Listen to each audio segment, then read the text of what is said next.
Bien. Bueno, buenas tardes. Bienvenidos al Foro del Progreso, de nuestro foro habitual, que ya lleva más de 30 años de desarrollo, que se hace normalmente todas las semanas. El Foro de la Ciudad hoy tiene como invitado a Javier Armando Valladares, capitán de navío retirado, pero además científico en la especialidad oceanográfica y con una especialización en geofísica y experiencia importante en todo lo que ha sido vinculado con nuestra plataforma continental marítima. Es además está especialista, por supuesto, en todos los temas marítimos y de límites. Por eso el tema que ha elegido de título es Navegación en la Cuenca del Plata, que en principio es el ángulo desde el cual va a iniciar su exposición. Nosotros ya hemos pasado los avisos básicos, que saben que después se pueden hacer preguntas. Preferimos que se inscriban en el chat, mandando su nombre y lo básico de la pregunta que se quiere hacer. Y pedimos que las preguntas sean más bien preguntas y no exposiciones, porque venimos en realidad a escuchar al capitán de navío Valladares y al científico que nos va a hablar sobre estos temas. Así que bueno, adelante, empezamos la conversación los dejo con nuestro expositor. Bueno, muchísimas gracias por la introducción. Es un placer acompañarlos, un privilegio estar acá en esta reunión con ustedes, en un evento que lo vienen repitiendo hace tantos años y bueno, sumarme a la larga lista de expositores que ustedes han tenido hasta ahora.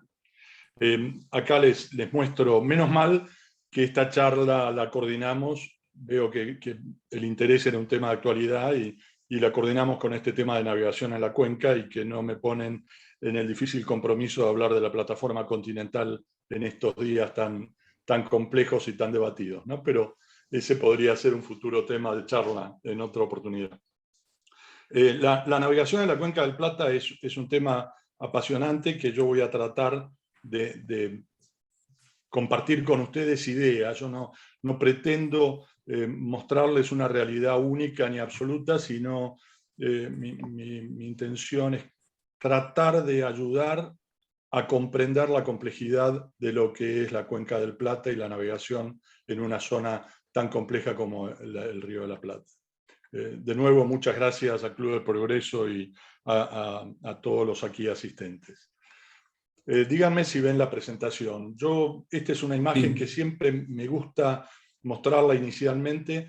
No es un mapa mal puesto, es un mapa intencionalmente. Ustedes saben que el tener el norte arriba es una arbitrariedad. Este es un mapa que tiene el sur arriba y que me parece muy bueno porque nos muestra como lo que realmente deberíamos ser, un país marítimo por excelencia, enfrentado al mar y con una magnitud del mar en nuestra sociedad mucho más grande que la que realmente tenemos.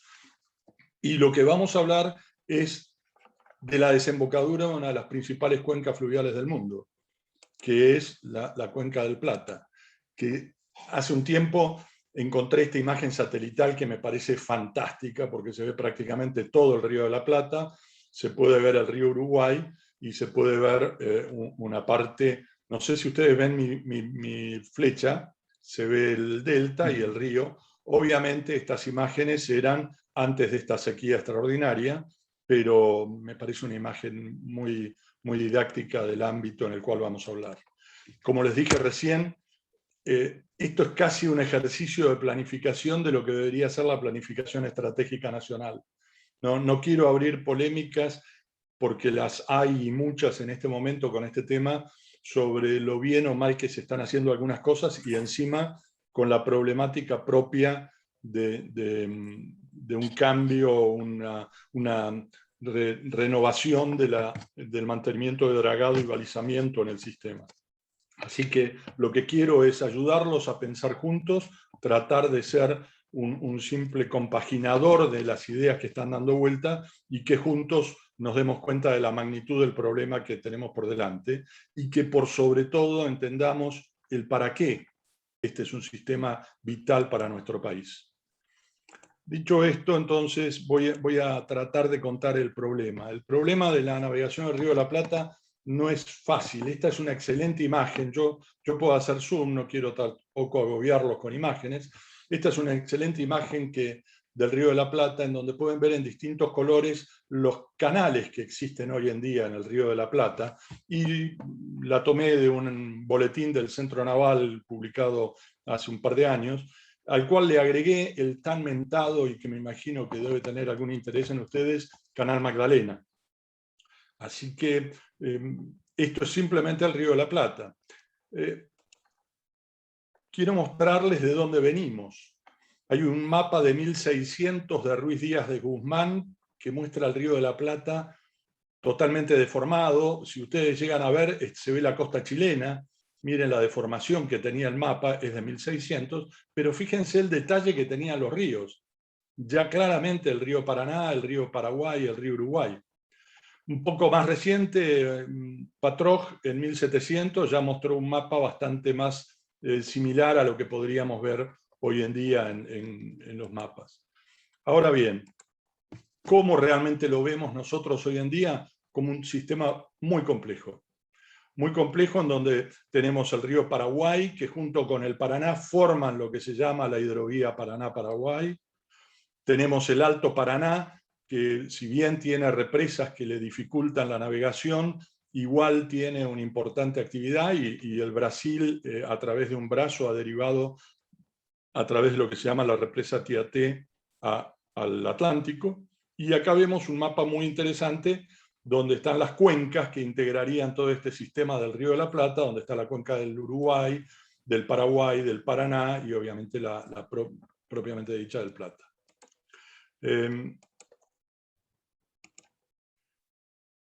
Hay algunos antecedentes que creo que son importantes tener en cuenta, porque hacen a los comentarios que ha habido hasta ahora inicialmente. Se ha hablado bastante de que en el Río de la Plata se entraba por cualquier lado. Bueno, yo quiero mostrar cartas de 1683, y le estoy abriendo a propósito, creo que ustedes la pueden ver, díganme si no, donde se ven, con la capacidad hidrográfica, cartográfica de esa época, lo que eran las trazas de las derrotas de ingreso al río, donde claramente se entraba por la zona norte del Río de la Plata, y luego se bifurcaba en un canal bordeando la costa uruguaya y se cruzaba la costa argentina para la navegación más avanzando también en la costa de nuestro lado. El Río de la Plata, también con una carta que tiene muchísimos años, conocida como la Carta de Ollarvide, donde incluso se ven los barcos, la siluetita de los barcos que navegaban, y se ve claramente que el acceso al Río de la Plata era por la zona norte. Esto es simplemente para aclarar, porque ha habido muchísima gente que hablaba de la navegación en forma azarosa por cualquier lado. Sí, se puede entrar por el sur, pero claro, la ubicación nuestra en el extremo sur del continente americano hacía que el tráfico viniera mayoritariamente del norte. Los canales, esto es nuevamente la carta que ustedes vieron, cuando cruzaban a nuestra costa argentina, tenían dos lugares de posible fondeadero, que obviamente son los dos puertos que tenemos en el Río de la Plata. Uno era en Barragán, la ensenada de Barragán, que es el puerto de la Plata, muy modificado, pero eso era originalmente un lugar natural para fondear los buques y poder protegerse ante una eventual tormenta. Y el otro era el Riachuelo, donde hoy en día tenemos la ciudad de Buenos Aires. O sea que sobre nuestra costa los dos lugares eran estos, y para navegarlos se montaron unos pontones, uno que estaba en Recalada, frente a Montevideo, que era para recalar. Recalar es el cambio de la navegación oceánica a la navegación costera, que generalmente hacen los buques, y que claro, hoy en día con electrónica y con cartas digitales parece muy fácil, pero que antaño implicaba poder identificar los faros, conocer sus luces, sus posiciones, y un pontón ayudaba a conocer cuando el buque tenía que entrar en un sistema de navegación restringida, como puede ser un canal. y otro pontón estaba en intersección, que era en la bifurcación donde La Plata y la continuidad hacia Buenos Aires. Hay un par de hechos que creo que también es importante tener en cuenta. Existe en la zona un tratado de la Cuenca del Plata que vincula a 5 países, Brasil, Paraguay, Bolivia, Uruguay y Argentina, con un comité intergubernamental de coordinación, un acuerdo firmado, implementado desde 1968, y posteriormente se hizo un acuerdo de la hidrovía Paraná-Paraguay. Pero quiero marcar que en ese acuerdo no estaba incluido ni el Río de la Plata ni el Alto Paraná, y virtualmente tampoco estaba el Uruguay. El Uruguay tenía solamente la posibilidad de la vinculación con Fray Bentos para darle la integración al Uruguay a este proyecto. Años después, en 1973, se firma el Tratado del Río de la Plata y su frente marítimo. Desde 1995, la Argentina hizo una concesión para la modernización, ampliación, operación y mantenimiento del sistema de señalización y tareas de dragado en la vía navegable.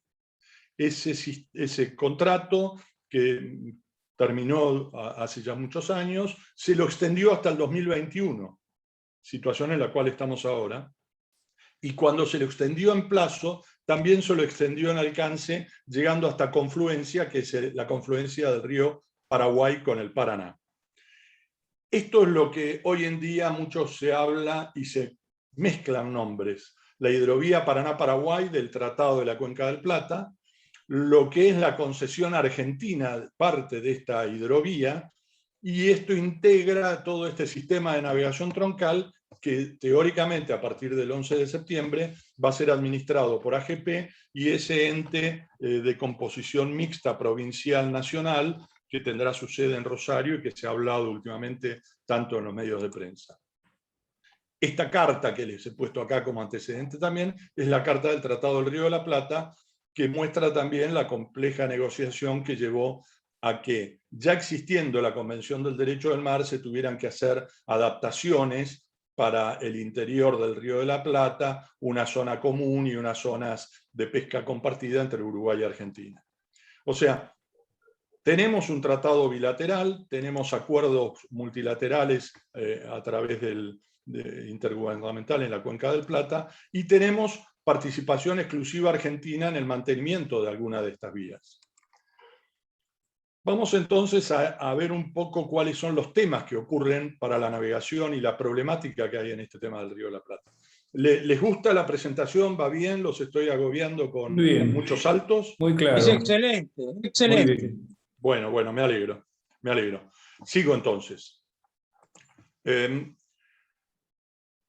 Primero, este tan mentado último canal Magdalena, que es el canal en azul que les mostré antes en el mapa, no estaría incluido en el sistema de navegación troncal, y expresamente lo que se está trabajando ahora es tampoco de incluirlo. Se pretende abrir ese canal a costos argentinos, pero no estaría comprendido en la negociación que se está haciendo actualmente con el sistema de navegación troncal, que es el contrato que se está renovando ahora. El sistema del Río de la Plata está a 34 pies. En algunos casos, con marea y en la parte del Río de la Plata, permite que los buques salgan con 36 y en ocasiones 38 pies. Lo deseable sería que sea más profundo, obviamente. Se podría esperar que fuera 38 o 40 pies. Ahora, piensen que cada pie de calado que uno le aumenta, o cada pie en la profundidad de los canales, implica un costo de dragado y de mantenimiento que se incrementa para los costos del para qué estoy pretendiendo tener estos canales. Acá puse un asterisco para entrar un poco más en detalle de este sistema de navegación troncal. Los 34 pies, y esto es algo que es de actualidad, son a los planos de referencia, que en el caso de la licitación que se está venciendo tenía uno en Rosario y otro en el 0 de la Carta del Río de la Plata.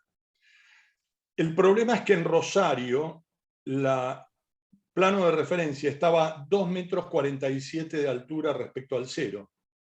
Hoy en día Rosario está en 0. Eso quiere decir que Rosario le quitó de agua al sistema, no Rosario, ¿no? El río, la situación de bajante, le quitó de agua 8 pies al río. En esta condición de cero en la cual nos encontramos ahora, igual el canal de mantenimiento que se mantuvo y se llevó hasta ahora permite salir buques, obviamente no en los 34 de contrato, sino a más o menos entre 29 y 30 pies. Hay incluso un par de artículos de unos prestigiosos prácticos del Río de la Plata que lo ratifican y lo comentan, incluso detallando en forma muy interesante lo complicado de navegar prácticamente en una canaleta. Ustedes piensen que se están metiendo buques de porte significativo a navegar en un cauce muy estrecho. También un tema interesante que se habló últimamente es la cantidad de buques que operan en el sistema. En el 2020 ingresaron al sistema de navegación troncal, que es el que administra nuestro país con este contrato de navegación, entraron 4.021 buques. De estos 4.021 buques, 2.143 fueron graneleros. Y acá quiero hacer hincapié en una situación que lo vamos a desarrollar un poquito más. Cuando se hizo el sistema en el 95, la mayoría del tráfico era granelero o de buques de porte de los graneleros.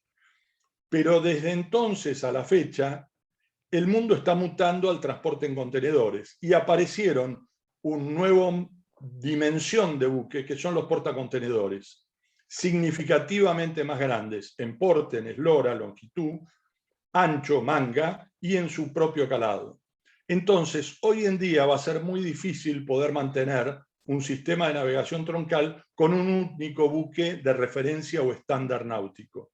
Va a haber que tener por lo menos dos, uno de buque granelero y uno de buque portacontenedor. Otro tema que también se habló mucho es que todos los buques iban al sur a completar. Bueno, en el 2020, de los 2.143 graneleros que entraron al sistema, 410 fueron a completar al sur. El resto completó al norte, en puertos brasileños. Eso implica que el 10% del total de los buques va al sur. No necesariamente todos graneleros, algunos pueden ser también los que llevan carga general hasta Ushuaia. En el 2021, aún con estos valores de bajante extrema, los valores se mantienen prácticamente en un 11-12% del total de los buques yendo al sur. Muy importante para nuestra Bahía Blanca y Quequén, pero que demuestra que no es el núcleo central del tráfico en su relación hacia el sur. Hubo una muy interesante presentación hace unos meses, hará un mes y algo, en Rosario, donde la Bolsa de Comercio de Rosario, muy activa y muy profesionalmente apta para informar sobre la situación, hizo un detalle del por qué muchos cargadores optaban por completar sus buques en el norte y no en el sur, haciendo una referencia a la calidad del grano de zonas templadas sobre las zonas frías. Yo no quiero entrar en eso, yo soy doctor en oceanografía, no soy agrimensor, tengo un hijo agrimensor, pero no quiero entrar en ese detalle, pero quiero observarlo que fue pautado expresamente como una justificación también para el completado en el norte por sobre el sur.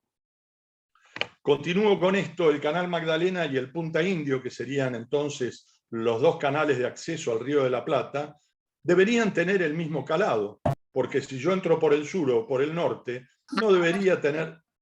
¿Hola? ¿Me están escuchando? Sí, perfecto. Perfectamente.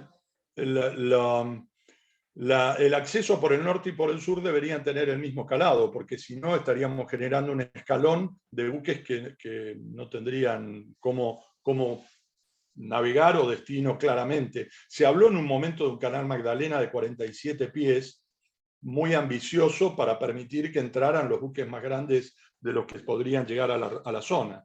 Pero si yo después entro en un sistema de navegación troncal en 38 pies, ¿qué hago? Ese buque no lo puedo meter en el sistema.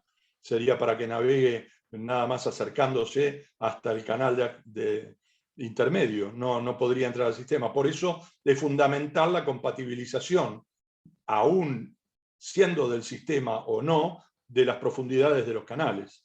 Ahora se está empezando a hablar del Magdalena a 36 pies.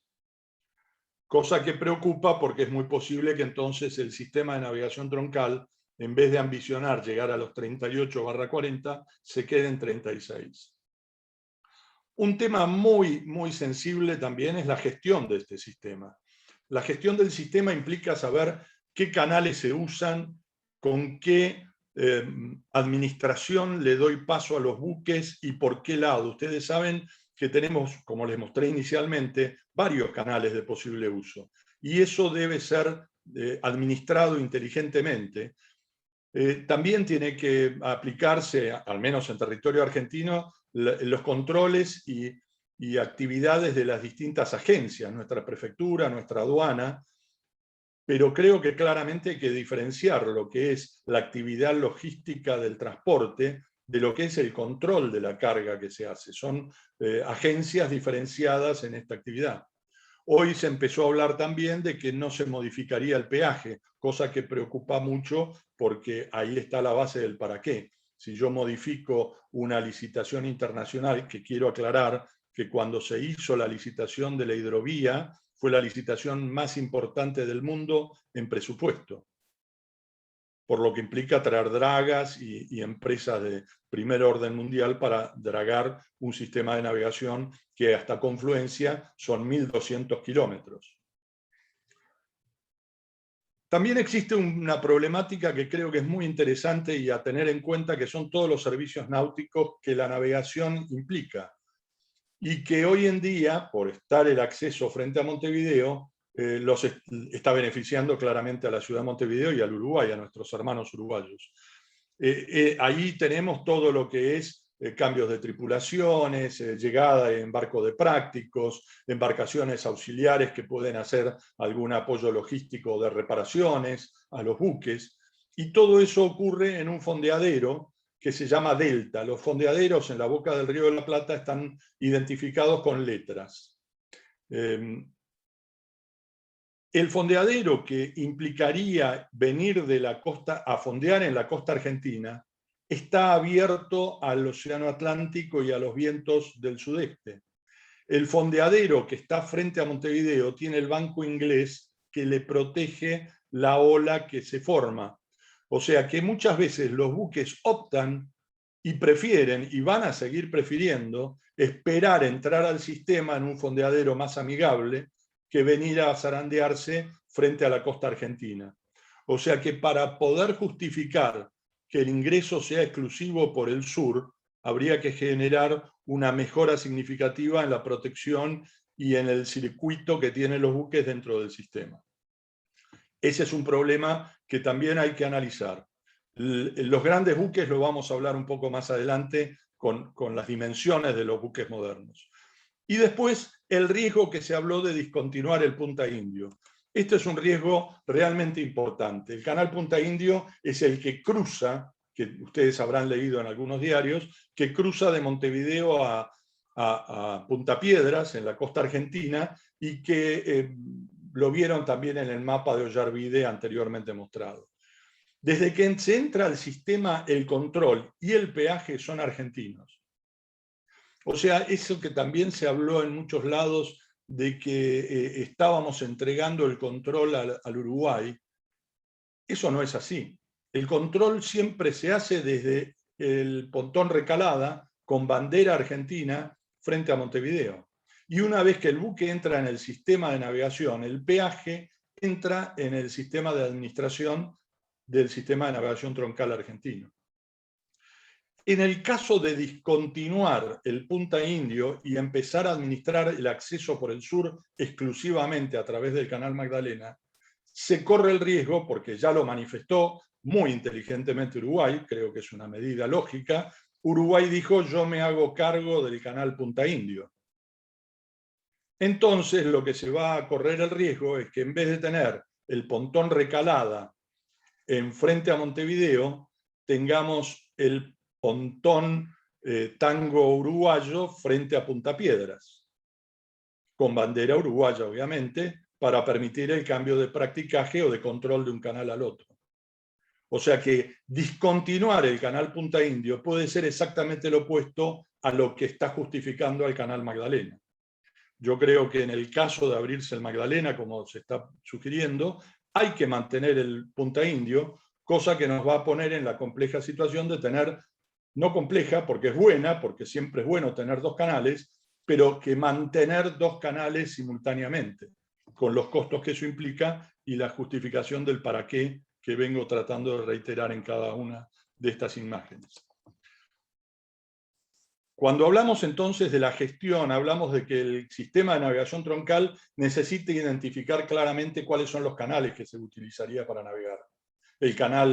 Los canales son los brazos Bravo, Guazú, el canal Martín García, el canal Emilio Mitre, que son los que vinculan al río de la Plata con el río Paraná propiamente dicho, y obviamente el Emilio Mitre conecta con el Paraná de Las Palmas. Eso hay que definirlo. Hoy en día el sistema primario es el Emilio Mitre con el Paraná de Las Palmas y se usa como circuito hipódromo alternativo el Martín García con el canal Bravo. Hay muchos profesionales que dicen que sería muy importante abrir el Guazú como alternativa de navegación, porque evidentemente también es más ancho y tendría la posibilidad de generar más zonas de espera, que es una carencia absoluta que tiene todo el sistema de navegación troncal. Esto es una gigantesca fila india que hace que los buques que entran al sistema entran cuando son llamados por el puerto de destino, obviamente con una secuencia de antelación suficiente para permitirles la navegación hasta la zona de carga, generalmente los graneleros en la zona de Rosafé, pero los buques tienen muy pocos lugares de cruce, los buques de bajada con los buques de subida, tienen muy pocos lugares de fondeadero y de espera, y los servicios son complejos de brindar. Entonces, acá incide muchísimo en el diseño de este sistema de navegación troncal, no solo la profundización, sino el ensanchamiento en algunos lugares y la posibilidad de zonas de espera tanto para entrar al fondeadero o para entrar al muelle que los está esperando para la carga, como a la salida para esperar la marea y llegar al Río de la Plata en las mejores condiciones posibles de salida. Las profundidades de los canales son muy importantes. En este momento, de hecho, se entra un canal, el Emilio Mitre es más profundo que el Bravo, entonces permite que los buques en lastre puedan subir por el Bravo y bajar cargados por el Mitre, siempre hablando de los buques graneleros. Mucho se habla también de las fórmulas de peaje, porque la forma en que se cobra el peaje tiene que ser inteligente para permitir que cada uno pague lo que usa y no generar un subsidio cruzado de algunos buques que usan poco canal pero pagan más que otros. Los buques de diseño tentativos que se podrían estar hablando deberían aumentar un poco sus dimensiones. Los graneleros hoy en día son de 230 metros de eslora por 30 de manga, deberían ser más mangudos. De hecho, los graneleros han crecido en manga y ese podría ser un diseño de buque tentativo para el futuro desarrollo del sistema de navegación. Pero también yo creo que hay que considerar los buques portacontenedores, que es el nuevo modo de transporte que está golpeando en todo el tráfico marítimo mundial. Y los buques que andan en esas dimensiones suelen tener 360 metros de eslora y 52 metros de manga. Ya vamos a hablar de la profundidad un poco más adelante. Respecto al Magdalena, y espero con esto no aburrirlos más con el Magdalena, hasta ahora el diseño que, si bien se dijo que iba a ser un canal de doble mano, lo que se ha visto o publicado, que se lee hasta el momento, es un canal de una sola vía. Y que va a tener una seria discusión de cuál es el talud. El talud es el beril del canal, los costados del canal. Y como ustedes imaginarán, si yo hago un canal muy vertical, un talud con una relación de pendiente muy aguda, genero una canaleta muy marcada, pero me permite dragar menos arena o menos sedimento para la apertura de ese canal. Si yo le hago un talud más plano, más extendido, me va a dar mayores seguridades y posibilidades de aumentar alguna zona de cruce o mejorar de la navegación, pero me va a obligar a mover mucha más arena en la apertura del canal.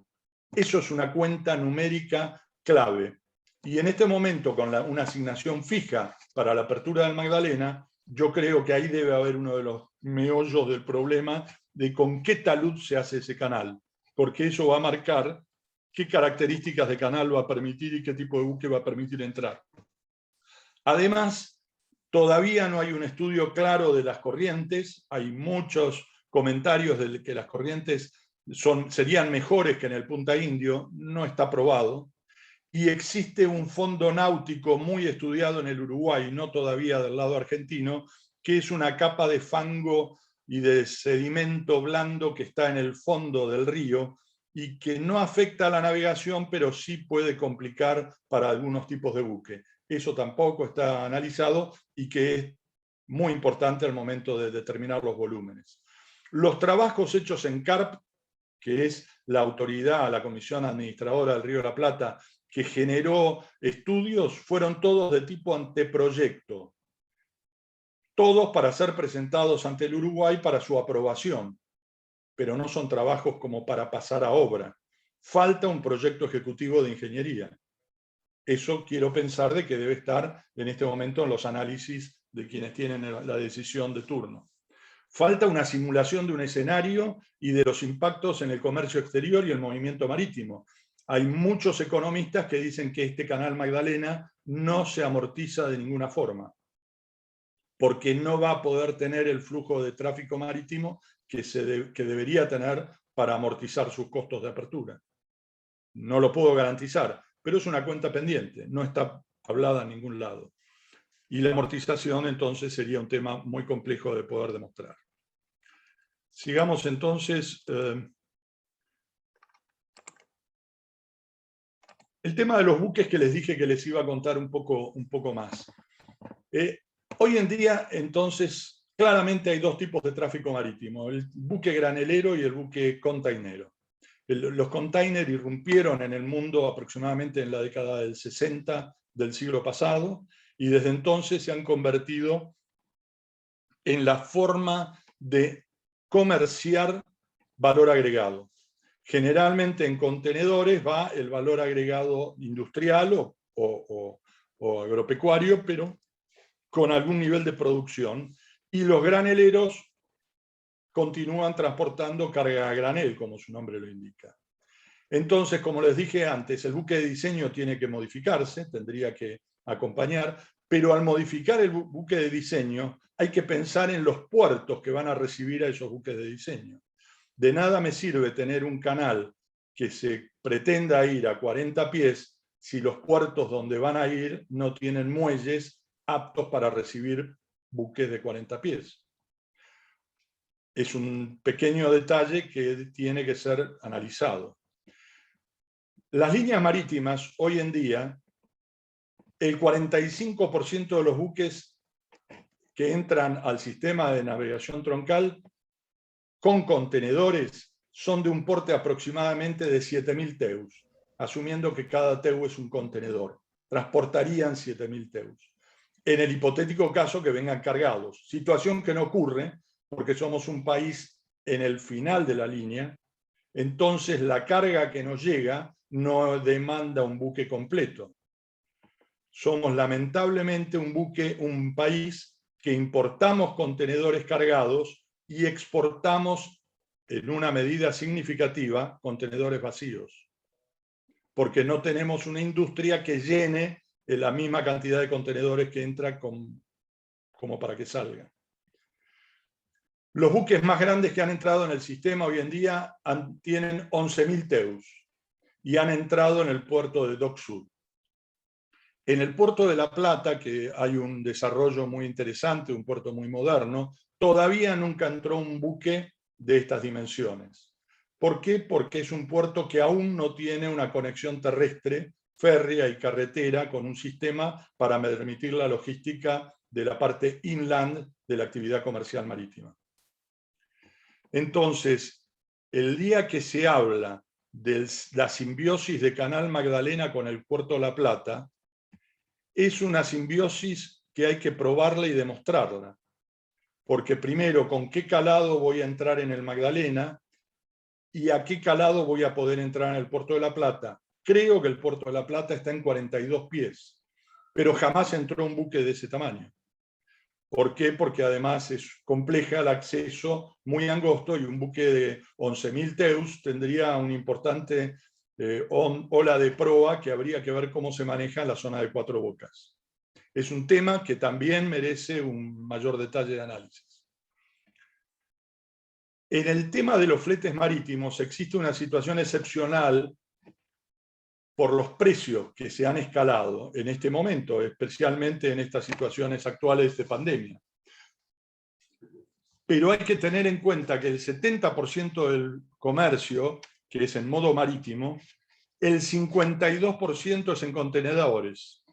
Y de eso el 70% lo manejan 3 líneas marítimas, que hoy en día, con la integración del transporte y la logística, ya no solo manejan la línea, sino que muchas están manejando los puertos y también el inland de conexión del puerto.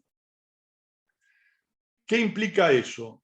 Que yo puedo ser muy voluntarista en desarrollar un puerto de aguas profundas o mejorar un canal, pero la decisión final de a dónde voy a dejar la carga está en manos de las líneas marítimas.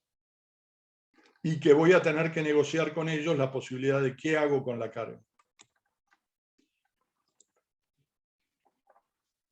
Vamos a ir yendo a las conclusiones, o primero redondeando algunas ideas para después llegar a conclusiones. Vamos bien en tiempo, ¿verdad? Creo que sí. Bueno. Sí, perfecto. En el Río de la Plata tendríamos que analizar, ustedes deben haber escuchado, porque se habla en muchos lados, se habla mucho de los aeropuertos hub. El aeropuerto de Atlanta, de Chicago, que son aeropuertos que centralizan actividades de mantenimiento, logística, transporte, son gigantescos nodos de actividad aérea. En los buques también existen puertos hub, que son puertos de fácil acceso, generalmente con muy poco canal de acceso, y que permiten el ingreso de los buques más grandes que operan en la zona o que llegan a la zona. En este momento nosotros no tenemos ningún puerto hub en la República Argentina. Los buques más grandes se quedan en Río Grande do Sul o en la costa brasileña, que sí tiene puertos que pueden recibir barcos de 50 pies de calado. Entonces, acá viene un momento de gran decisión. ¿Quiere la Argentina tener un puerto hub? ¿Conviene a la Argentina tener un puerto hub? Tener un puerto hub implica que la carga llegue directamente y no a través de un transbordo. Cada transbordo es un costo que se carga al flete. El transbordo implica que un buque más chico reciba la carga en ese puerto concentrador y desde allí, con un feeder, entre en el sistema nuestro de navegación troncal, trayendo los contenedores que realmente demanda el comercio exterior argentino. ¿Eso qué implicaría?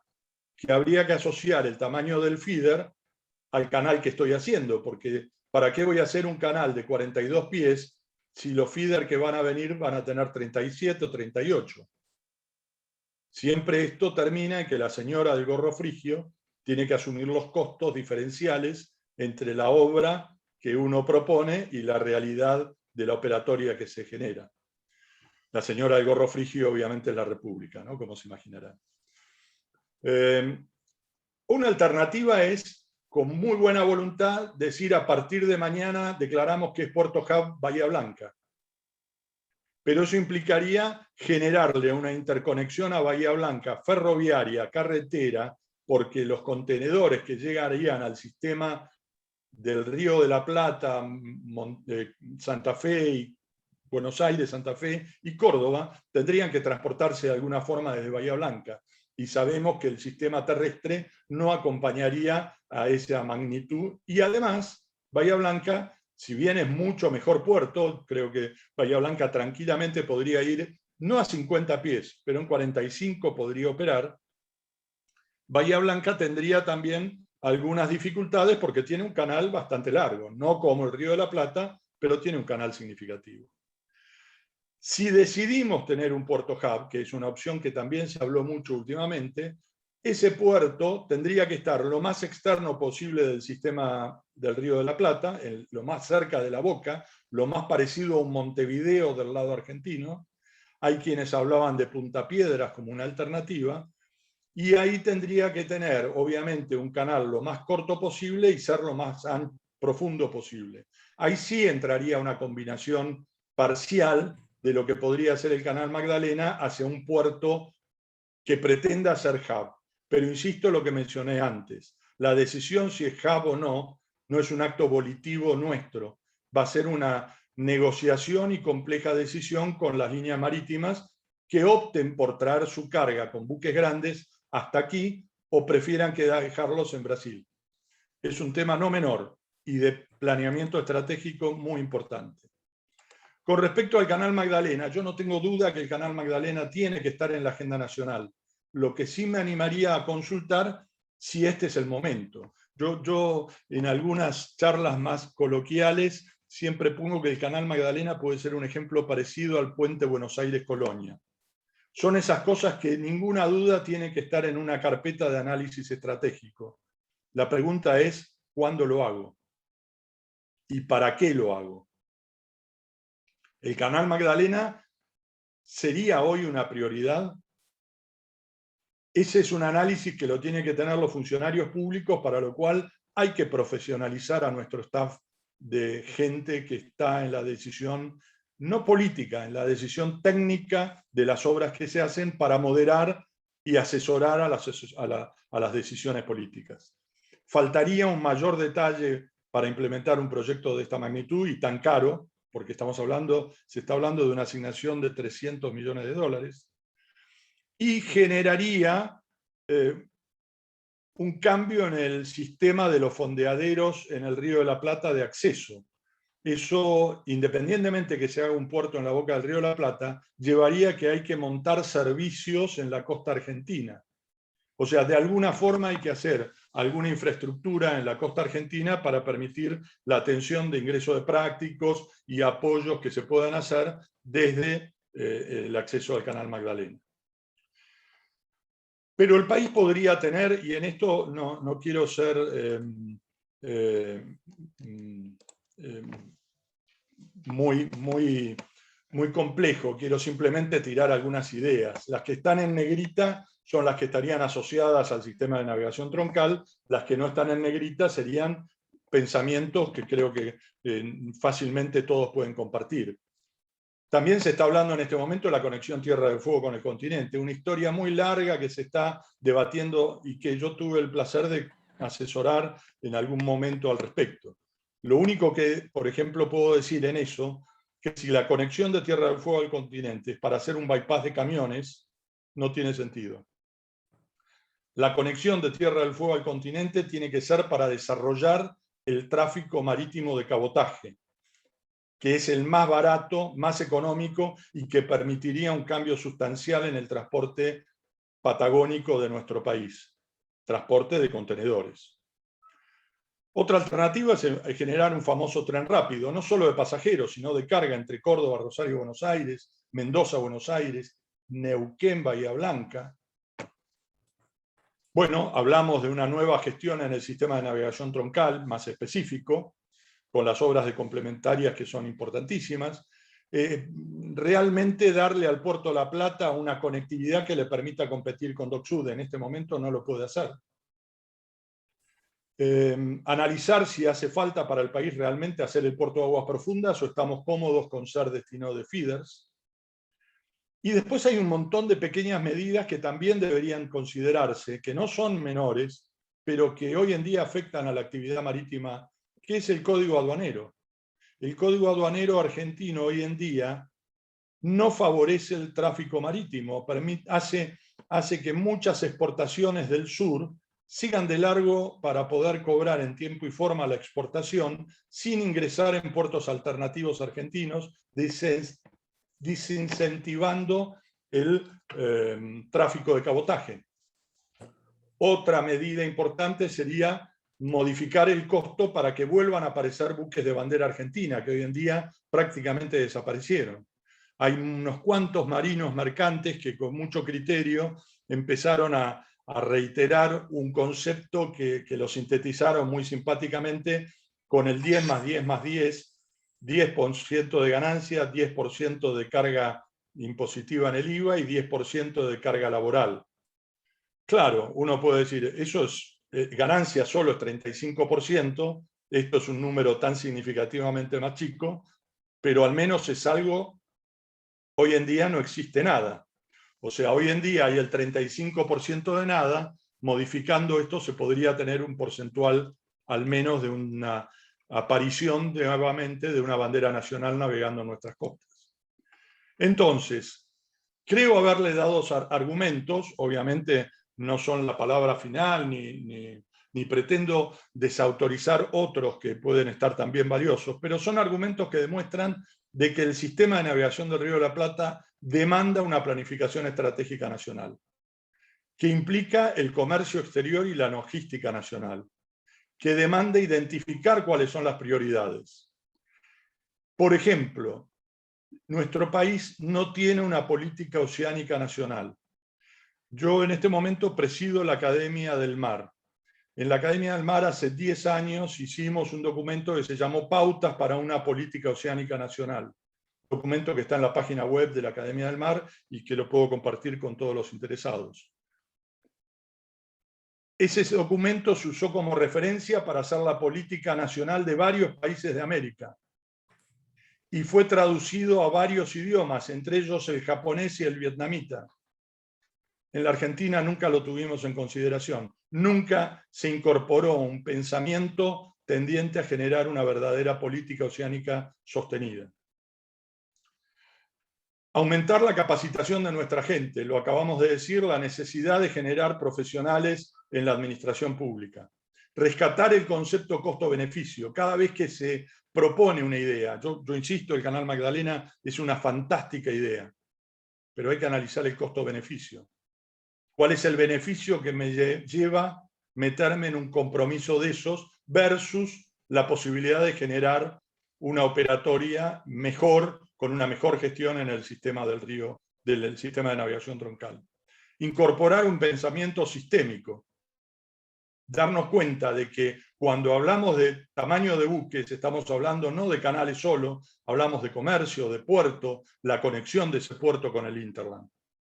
Obviamente en esto yo quiero hacer una mención para nuestro país, el desafío de romper con la corrupción.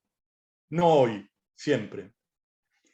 Y la necesidad de incorporar esto en una planificación regional. Estamos hablando de un sistema de navegación que abarca en su objetivo final a 5 países. La planificación regional tiene que estar incorporada en este pensamiento. Creo que con esto, y habiendo cumplido más o menos con el tiempo, tienen mi mail para quedar a disposición de todos ustedes. Muchas gracias y quedo abierto a las preguntas que me quieran hacer. Sí, muchas gracias. Brillante lo suyo, y tener un aplauso virtual, llamemos, de todos los presentes. Hay por lo menos 5 preguntas anotadas en el chat. Yo le voy a pedir la primera, creo que es de Carlos Bairo, que es del Museo Antártico Marítimo de Ushuaia, si no me equivoco. Yo le voy a pedir a Florencia que vaya leyendo según el orden de las preguntas. Florencia, déjame compartir nuevamente pantalla para estar presente, porque si no aparece el tema mi nombre. es que si no puedo leer las preguntas, si te dejo compartir. Ah, ok. Bueno, pido disculpas, entonces toleren que hablen off. Perdón, pero si no se me complican, las veo muy mal y se me pasan. Por ejemplo, 2 no había leído. Ok, bárbaro. Entonces hablaré en off, si nadie se ofende. No, habla después que ella lea, pasa a ver, si adelante. Adelante, Florencia. En realidad lo que dice Bairo es como, no es pregunta, en realidad es como una afirmación para que comente, supongo. Dice que hay una terminal en Ensenada totalmente nueva y no se usa por falta de conexiones. Es puramente político todo. Ni hablar del bypass de camiones, es lo único que quieren los Moyano. Eso sería el comentario, primero. Voy contestando de a uno. Sí. Bueno, Bien. Carlos Bairo es un gran amigo y es una persona súper prestigiosa que administra el Museo del Fin del Mundo, al cual quiero, respeto y creo que es una iniciativa maravillosa de Ushuaia. Carlos plantea el tema del bypass, obviamente lo acabo de decir, creo que está ratificando lo que yo dije. de la importancia de que el tráfico sea de cabotaje y no simplemente de camiones. Y respecto al puerto de Ensenada, es el puerto de La Plata, que yo mencioné. El puerto de La Plata antiguo es un puerto que estaba para la parte de destilería, pero se armó un puerto muy importante, creo que es de capital filipino, pero que realmente no ha operado hasta el momento. Y el principal problema para la operación de ese puerto es la interconexión terrestre. No tiene vía férrea y no tiene carretera para la salida de camiones. O sea que es un puerto que tuvo una gran inversión, tiene una larga historia, pero creo que no amerita ahora entrar a debatir ese detalle, pero es un puerto que podría ser potencialmente muy bueno, pero que hay que optimizarlo y hacerle unos cuantos detalles para que pueda convertirse en una alternativa competitiva con Dock Sud. Bien. Guillermo Lascano pregunta, ¿cuál es la conectividad faltante entre La Plata y Buenos Aires? No, no es La Plata y Buenos Aires, es el puerto de La Plata con el sistema logístico del inland del puerto de La Plata y del Buenos Aires. No hay vía férrea que llegue en este momento al muelle de este puerto nuevo que se hizo en La Plata y que está ya hace varios años sin operar. O sea, operando en una cantidad muy inferior a su verdadera capacidad. Y además, la intrusión urbana en la zona no permitió una conexión terrestre para el movimiento eventualmente de camiones. O sea, el puerto de La Plata tiene un problema de conectividad interna, no de La Plata con Buenos Aires. El puerto de La Plata con el sistema de destino logístico de la carga que llegue y salga. Bien. Gustavo, me sale cortado el apellido, Nordens, y no llego a ver, Dornestal. Gustavo Nordenstall, un gran amigo. Sí. Dice, si puedes explicar un poco más el tema de la conexión Cabo Vírgenes con Tierra del Fuego y su impacto en el tráfico costero marítimo. Bueno, nos estamos yendo del tema, pero veo que es un tema muy sensible y muy importante. Desde siempre nuestro país quiso tener una opción propia de conexión del continente con la isla grande de Tierra del Fuego. Hoy en día esa conexión se hace a través de Primera Angostura, donde Chile tiene unas barcazas que cruzan regularmente y que se cruza con camiones. Con todas las dificultades del cruce de aduanas para entrar a Chile, para salir de Chile, para salir de Argentina, con un movimiento de aduana, de camiones terrible. Y después que todos esos contenedores, un poco es el comentario que Carlos Bairo hizo antes, para que después todos esos camiones, porque ese no es tráfico que va solamente a Gallegos o a Santa Cruz, terminan subiendo por la Ruta 3 con la carga hacia sus destinos finales al norte del país. La gran posibilidad de desarrollar un puerto en la costa atlántica de Tierra del Fuego es para que haya buques de cabotaje marítimo en la Argentina. Entonces, que la carga que hoy en día va por camiones vaya realmente en forma marítima a sus destinos, Bahía Blanca, Quequén, Buenos Aires o donde sea, y lo mismo en su tráfico de bajada. Ustedes piensen que hoy en día todos los contenedores que van a Tierra del Fuego van o en camión o en buque a Ushuaia. Y los que van con destino a Río Grande, básicamente los contenedores van mitad y mitad entre Río Grande y Ushuaia. La mitad que se transporta a Ushuaia y que cruza Río Grande, cruza la cordillera de los Andes. Porque para los que no lo tengan bien en claro, Ushuaia es una ciudad del otro lado de la cordillera. Y cuando yo voy hacia Río Grande, tengo que cruzar la cordillera en invierno, en verano, con la carga en contenedores. Es muy importante para la logística nacional tener un puerto en la costa atlántica. Hubo algún proyecto que se fracasó por temas, creo, de corrupción en la zona de la Caleta La Misión. Existe mucho empeño y entusiasmo de la comunidad de Río Grande de habilitar nuevamente su puerto de Río Grande. En fin, son opciones que habrá que analizarlas, planificarlas, pero insisto, si lo que se hace es simplemente un bypass entre la tierra y el continente e isla para que pasen camiones y que se haga lo mismo, no va a andar, porque además es un bypass no igual al que se hace por Chile.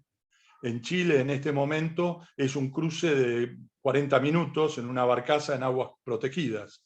el que estaría en el caso nuestro no es menos de 3-4 horas en condiciones meteorológicas extremadamente complejas.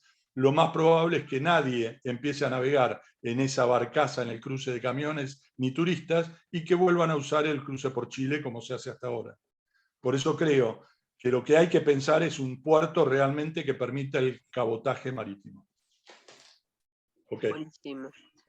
Guillermo Lascano vuelve a preguntar, dice, ¿qué ventajas o desventajas tiene la administración privada o estatal? Yo creo que debe haber una biblioteca para cada lado. Yo soy un argentino de 67 años, creo que el Estado tiene que estar para supervisar y ayudar a que el privado haga las cosas bien. Podemos reconocer a lo largo de la historia hechos exitosos desde el Estado y hechos exitosos desde lo privado. Yo no tomaría una posición exclusiva. Creo que en todos los casos hay ejemplos para dar. Lo único que puedo decir es que mientras el sistema de navegación en el Río de la Plata estaba en manos del Estado, el río estaba en 24 pies, que era más o menos la profundidad natural que tenía y con serios problemas de mantenimiento. Desde que se concesionó, nos fuimos a 32, 34 pies. Y el sistema de señalización mejoró significativamente y redujo la cantidad de varaduras y limitaciones para el comercio exterior. Todo eso es plata que termina en el exportador argentino. Entonces, yo creo que la realidad, yo presidí un organismo internacional, la Comisión Oceanográfica Intergubernamental de UNESCO, y eso era un organismo intergubernamental. Pero a mí en los años que estuve de gestión me empezó a sorprender y apabullar la presencia del sector privado cada vez más grande en el mar. Yo creo que el privado no es un cuco, es un socio que hay que convivir, compartir y aprovechar para que se hagan las cosas mejor para un objetivo que creo que en el caso de todos es el desarrollo nacional. Bien. Gonzalo Arias pregunta, ¿cuál es el límite de profundidad del futuro Magdalena y BNT que no afecte a Bahía Blanca? Si profundizás mucho en Magdalena, salen con suficiente carga como para no ir a completar en Bahía Blanca. No, porque de nada sirve que yo profundice indefinidamente el Magdalena, que aparte no puedo profundizar indefinidamente, siempre hay un límite de sostenibilidad y de mantenimiento de un canal, porque el límite estaría dado por las determinantes que tengo aguas arriba en el Paraná. Hoy en día, con la bajante que hay, por más de que yo le ponga un Magdalena a 40 pies, los buques no van a poder bajar a más de 29 pies. O sea que el uso de Bahía Blanca o no Bahía Blanca no depende de la profundidad del Magdalena, depende del sistema integrado y de la conexión de los canales y de la altura del río. Es mucho más complejo que un voluntarismo de dragar. Bien. Andrés Hertis pregunta, Javier, ¿hay esperanza? No, ¿qué esperanza hay de poder navegar por el Uruguay por encima de la represa de Salto con algún tipo de embarcación alguna vez en la vida? Bueno, esa es una frustración para todos los marinos y para todos los nautas deportivos. La represa esa no tiene conexión de embarcación. No me pregunten el por qué, es una represa que se hizo sin conectividad de embarcaciones. Una realidad que yo aprendí con los años. En ingeniería todo es posible. Habría que hacerle una conexión de un bypass para embarcaciones, pero en este momento no lo tiene. Y es una obra que habría que analizar el costo-beneficio de realizarla. Sería una gran idea. Lo que pasa cuando se hizo la represa no se consideró esa opción. Guillermo Garay, bueno, en el medio estoy salteando un montón de felicitaciones de mucha gente, pero voy a las preguntas.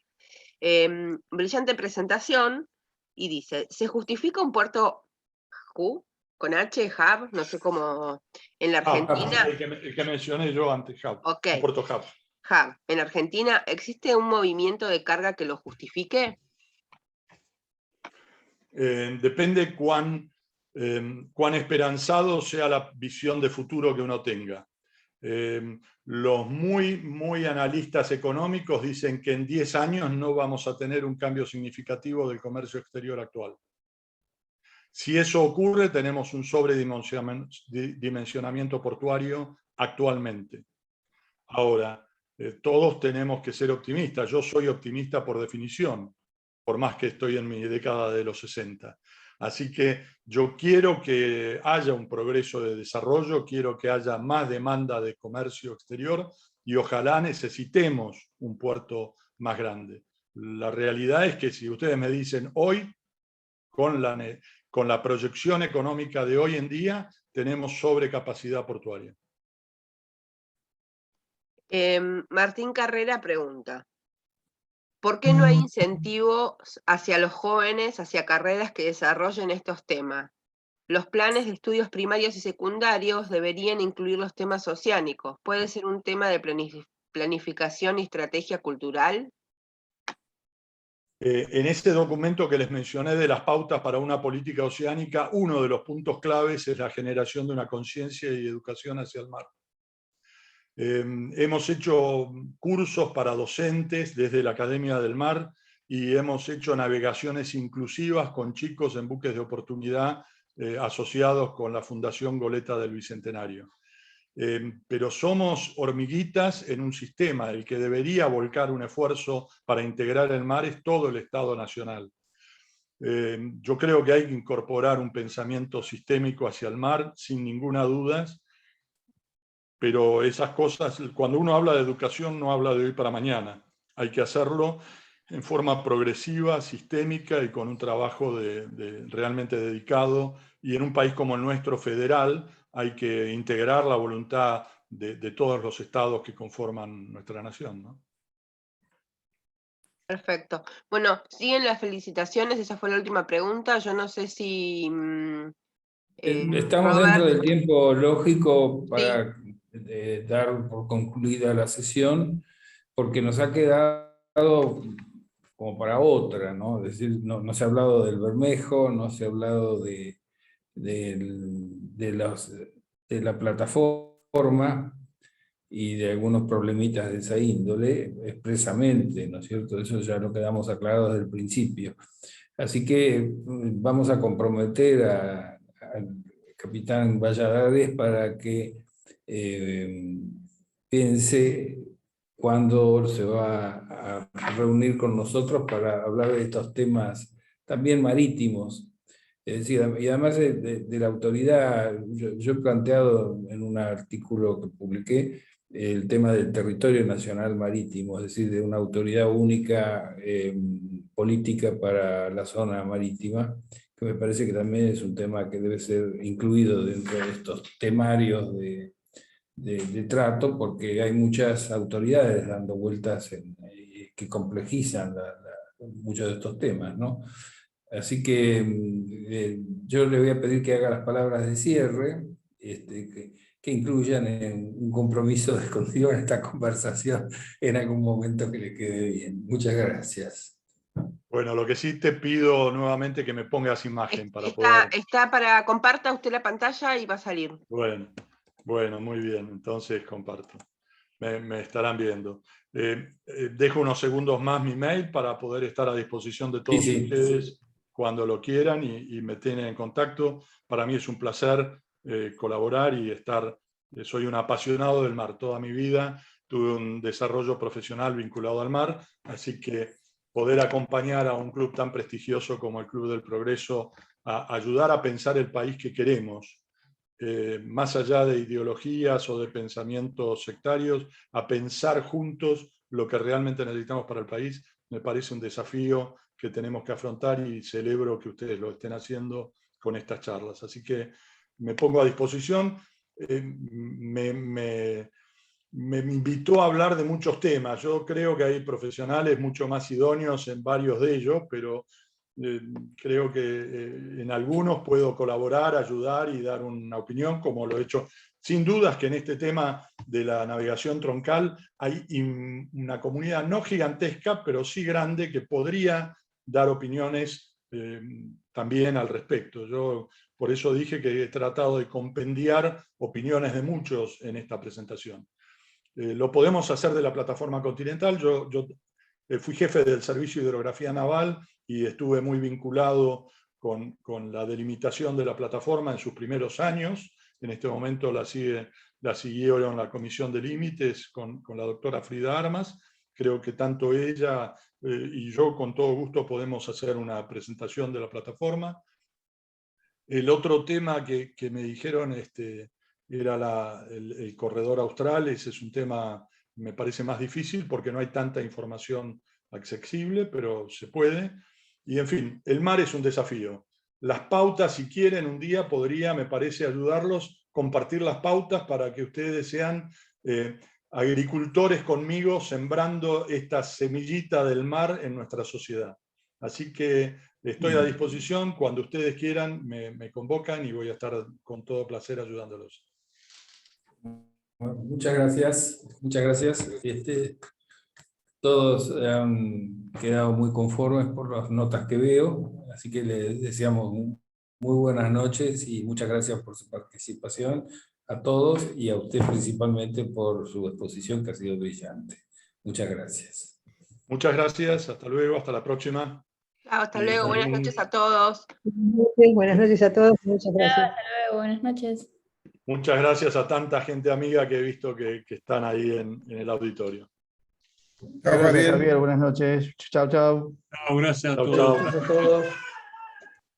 Adiós. Chao a todos, gracias. Hasta luego. Gracias, muchas gracias.